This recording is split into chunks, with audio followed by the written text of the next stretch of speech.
What's going on, guys? Alec here from Oz Fury Gaming. Today we're going to be having a look at a bit of the out with the old and in with the new. What we have here is a Freelancer Dur, or basically the exploration model of the Freelancer in its old state. This is the old build of it, and I'm basically, well, I was in the 2.6.3 PTU and I saw it pop up there. And I was like, let's have a look. And this ship was actually classed as a size 4 ship, as that any of us who own a Freelancer will know that it's actually a size 3 ship. And I just was just marveling at the revamp. Like, it's literally just an entire new model between the old ship and the new ship. Like, just the texturing. We'll get up close here, and you'll see the texturing on the actual metal work and the bodywork. You see there how it's like it's still good. Don't get me wrong. It's still got nice lighting effects done to it, but it's compared to what they've done now, it's just completely different and completely just unreal. Like, let's have a look inside this bad boy, and I'll put up a comparison showing between this and the other Freelancer as we're going along. But just the lighting difference between this and the other ship, and just the revamp. Now this door's a bit buggy. Nah, not going to open for us.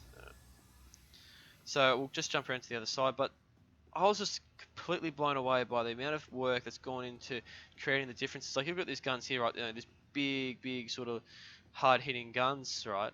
And then when you look over here, compared to the other Freelancer, now these tarantulas on the sides definitely do some work. Don't get me wrong, but look at the size difference and just the actual real-life scaling of things. This is sort of a bit cartoon. Like, this massive gun on the side, you go, oh, just a fair bit of weight, don't know if the ship could support it. As over there, you go, well, yeah, actually, that makes sense. So we'll walk up the front here, guys, where the opening is, which is right underneath the ship, which is a pretty cool way of going about things. And they've still got this little cargo bay in the side here. But just looking at the sink here and the sort of living compartments and just the space here, which I would say would be like a kitchen sort of area, followed by the beds on the sides here. And then just look at this heads-up display in the well, not heads-up display per se, but more just the display of everything. The cockpit and the way the handles and the steering wheels are, just the way the lighting is. True bit, the glass is still pretty much the same, but I'm going to actually walk over, guys, and do a full screen comparison. I've got to go back to the next one to show you guys the difference between the two, because it's just, in my opinion, it's just truly astounding.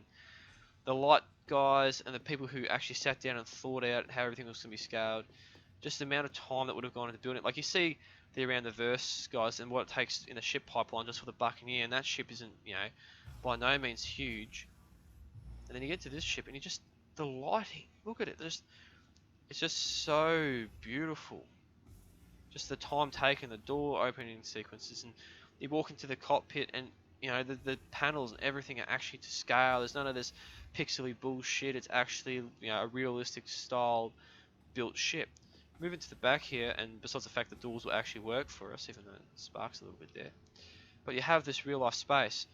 Now I want to point out too, in the Dur, I don't think that's quite got to the final stage of being built, because this section here on the Dur is actually meant to be a exploration model, so you're meant to have all your scanners and your tech in here, but this back piece still stays the same, so this will still be a cargo hold.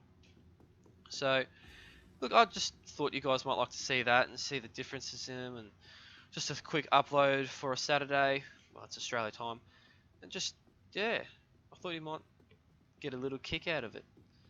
And I hope you guys just appreciate that 3.0 is taking its time. It's really got a lot on its plate to get through, to having all those basic elements in the game. But just when you take a look at these two, they're really apples and oranges in comparison to detailing and just the work that goes into making them so modular and just so beautiful. Like, I could sit here and look at this Freelancer for a good 20 minutes, I reckon, looking at all the different like styles and the lines and everything, and I'm just really appreciative of the guys taking their time to get things right.